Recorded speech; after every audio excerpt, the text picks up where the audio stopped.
নামটা ছিল মাসের শেষের দিন। রাশেদের বাবা প্রতিদিন ভোরে উঠে নামাজ পড়ে কাজে বের হতেন। কাজটা খুব বড় কিছু না, একটা ছোট অফিসে হিসাব রক্ষকের চাকরি।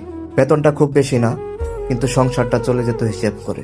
এই হিসেব শব্দটাই ছিল তাদের জীবনের মূল চাবিকাঠি। মাসের শুরুতে বাজারের ব্যাগ একটু ভারী হতো, মাসের মাঝামাঝি সবজি কমে যেত, আর মাসের শেষ দিকে ডাল ভাতই রাজা। রাশেদের মা প্রতিদিন রান্না করতে করতে ভাবতেন, আজ মাসটা দিলে কাল কি থাকবে। এই চিন্তাটাই ছিল তার নিত্যদিনের সঙ্গী।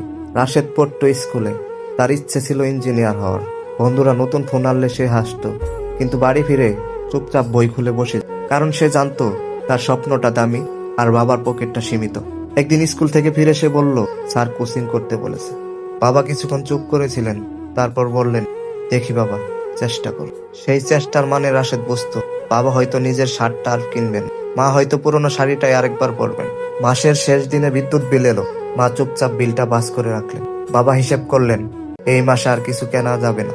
তবু সেদিন রাতে তিনজন একসাথে খেতে বসেছিল, ডাল, ভাত আর একটা ডিম ভাগ করে।